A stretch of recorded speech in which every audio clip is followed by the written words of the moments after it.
జంగల్ రాజ్ అనేది ఏ స్థాయిలో ఉంది ఈ రాష్ట్రంలో అన్నది ఇట్టి అర్థమయ్యే విషయాలు. నేను అడుగుతా ఉన్నాను, అంబటి రాంబాబు అన్న చేసిన తప్పేమిటి అని అడుగుతా ఉన్నా.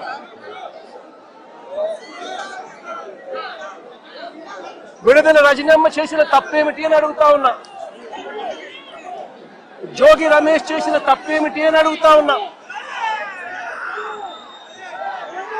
కరుణాకర్ రెడ్డి తిరుపతి భూముల కరుణాకర్ రెడ్డి చేసిన తప్పేమిటి అని అడుగుతా ఉన్నా. కాకాని గోవర్ధన్ అన్న చేసిన తప్పేమిటి అని అడుగుతా ఉన్నా. బోల బ్రహ్మనాయుడు అన్న చేసిన తప్పేమిటి అని అడుగుతా ఉన్నా. కేవలము చంద్రబాబు నాయుడు గారు అనే వ్యక్తి గత సంవత్సరంన్నర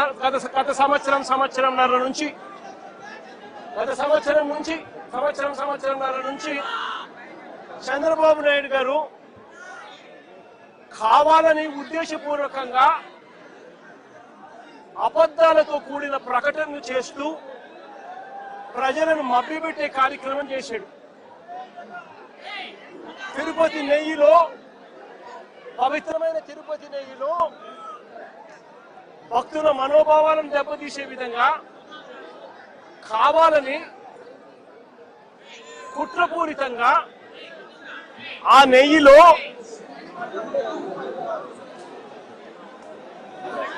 జంతువుల కొవ్వు ఉందని, గొడ్డు మాంసం కొవ్వు ఉందని, పంది కొవ్వు ఉందని, చేప నూనె కలిసింది అని అంటూ రకరకాలుగా చంద్రబాబు నాయుడు గారు కొడుకు, ఇదే చంద్రబాబు నాయుడు గారి పార్టీలో తనతో పాటు కలిసి ఉన్న మరో పవన్ కళ్యాణ్ అనే మరో నాయకుడు ఉద్దేశపూర్వకంగా మన వెంకటేశ్వర స్వామి ప్రతిష్టను మనమే దెబ్బతీస్తున్నాము అని చెప్పి ఏమాత్రము కూడా కనీసము దేవుడంటే భయము లేకుండా, దేవుడంటే భక్తి లేకుండా రాజకీయాల కోసం దేవుడిని ఉపయోగించడం మొదలుపెట్టారు. వీళ్ళు చేసిన ఆరోపణలు ఏదైతే ఉన్నాయో ఆ ఆరోపణలన్నీ కూడా అవాస్తవము అని ఏకంగా NDDB national dairy development board, NDDB, NDRI national development research institute, ఈ రెండు కూడా కేంద్రానికి సంబంధించిన ల్యాబులు. కేంద్రానికి సంబంధించిన ఈ ల్యాబులు వీళ్ళ హయాంలో వీళ్ళు ఇచ్చిన టెస్ట్ శాంపుల్, అవి శాంపులింగ్ టెస్ట్ శాంపుల్ కూడా అనలైజ్ చేసి వాళ్ళు సిబిఐ ఆధ్వర్యంలో అనలైజ్ చేసి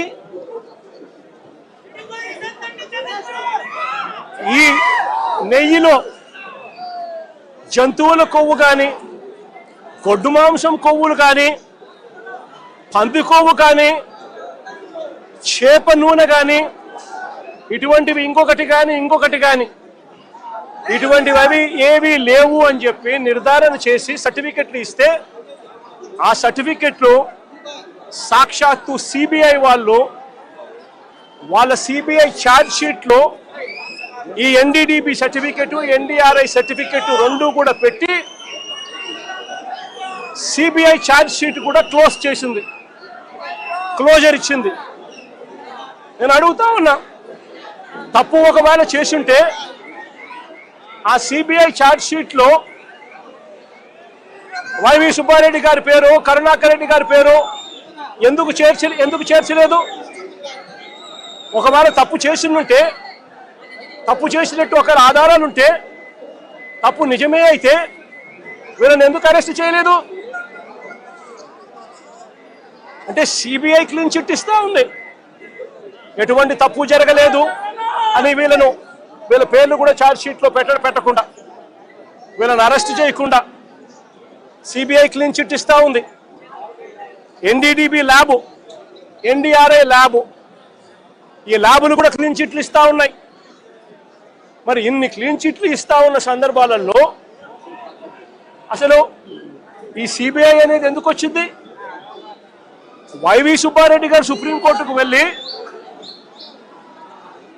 రాష్ట్ర ప్రభుత్వం చేస్తా ఉన్న ఆరోపణలు తప్పు, వీటి మీద విచారణ చేయండి అని వైవి సుబ్బారెడ్డి గారు సుప్రీంకోర్టుకు వెళ్ళి కేసు వేస్తే సుప్రీంకోర్టు వైవి సుబ్బారెడ్డి గారి పిటిషన్ మేరకు సిబిఐ చేత విచారణకు పర్మిషన్ ఇచ్చింది. వాళ్ళు విచారణ చేసి వీళ్ళెవరూ తప్పు చేయలేదు అని చెప్పి నిర్ధారించి ఎన్డీడీబీ, ఎన్డీఆర్ఐ ల్యాబుల సర్టిఫికెట్ను కూడా పొందుపరిచి క్లీన్ చిట్లు ఇస్తే చంద్రబాబు నాయుడు గారు అనే వ్యక్తి, పవన్ కళ్యాణ్ అనే వ్యక్తి, నారా లోకేష్ అనే వ్యక్తి, ఇంకా ఇటువంటి అన్యాయస్తులు ఎవరైతే ఉన్నారో వీళ్ళంతా కూడా చేసిన తప్పుకు చంపలేసుకొని ప్రజలకు, వెంకటేశ్వర స్వామికి చేసిన తప్పులకు లెంపలేసుకొని క్షమాపణ కోరాల్సింది పోయి ఇదే చంద్రబాబు నాయుడు గారు,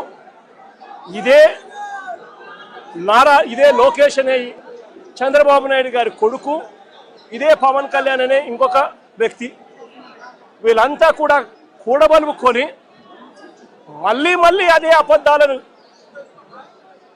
నిజమనిపించే విధంగా చెప్పాలని చెప్పి గోబల్స్ ప్రచారం చేయాలి అన్న దుర్బుద్ధితో, దురాలోచనతో వక్రీకరిస్తూ ఏకంగా ఫ్లెక్సీలు పెడతారు.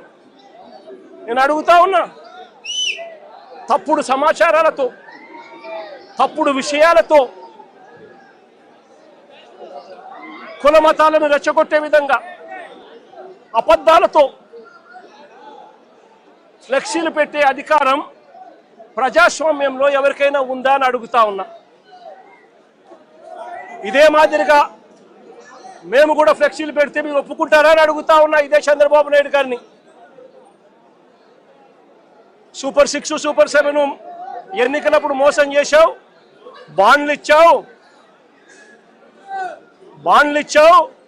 సూపర్ 6, సూపర్ 7 అని చెప్పి ఎన్నికలప్పుడు చెప్పావు, ఎన్నికలు అయిపోయాక మోసం చేశావని చెప్పి ఫ్లెక్సీలు పెడితే ఒప్పుకుంటావా చంద్రబాబు అని అడుగుతా ఉన్నా. అబద్ధాలు చెప్తూ, వక్రీకరిస్తూ అన్యాయాలు చేస్తా ఉన్న ఈ వ్యక్తి మీద ఇలాంటివే ఇంకా ఎన్నైనా చేస్తూ ఫ్లెక్సీలు పెడితే ఒప్పుకుంటారా అని అడుగుతా ఉన్నాను. అబద్ధాలు చెబుతూ, మోసం చేస్తూ, వక్రీకరిస్తూ, దుర్బుద్ధితో ఫ్లెక్సీలు పెట్టి భావోద్వేగాలను రెచ్చగొట్టే కార్యక్రమం ఒకవైపున చేస్తూ మరోవైపున చంద్రబాబు నాయుడు గారిని ఏకంగా సిబిఐ తన ఛార్జ్ షీట్ వేసిన నేపథ్యంలో ఎన్డీడీబీ, ఎన్డీఆర్ఐ రెండు కూడా ల్యాబ్ సర్టిఫికెట్లు ఎటువంటి గొడ్డు మాంసము, ఎటువంటి కొవ్వు, ఎటువంటి జంతువుల కొవ్వు, ఎటువంటి మాంసము ఎటువంటిది లేదు అని చెప్పి ఇచ్చిన సర్టిఫికెట్లు ఒకవైపున ఇస్తే ఇదే పెద్ద మనిషి చంద్రబాబు నాయుడు గారికి క్షమాపణ చెప్పాల్సింది పోయి చంద్రబాబు నాయుడు గారిని ఎవరైనా ప్రశ్నిస్తే ఎందుకయ్యా ఈ అబద్ధాలు చెప్పావు, ఎందుకయ్యా ఇలా అన్యాయం చేశావు, ఎందుకయ్యా ఇలా వెంకటేశ్వర స్వామి ప్రసాదాన్ని, ఆ ప్రతిష్టను ఎందుకయ్యా దెబ్బతీశావు అని చంద్రబాబు నాయుడు గారిని ఎవరైనా గట్టిగా నిలదీస్తే, గట్టిగా ప్రశ్నిస్తే ఆయన చేసింది ఏమిటి? అంబటి రాంబాబన్న మీద దాడి. ఏ రకంగా దాడి చేశారు?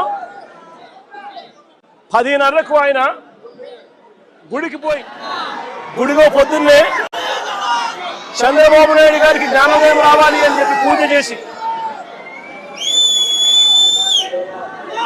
గుడిలో నుంచి ఆయన బయటకు వస్తా ఉంటే గుడి నుంచి మళ్ళీ ఆయన ఇంటికి వచ్చే మార్గంలో, గుడి నుంచి ఇంటికి వచ్చే మార్గంలో ఏకంగా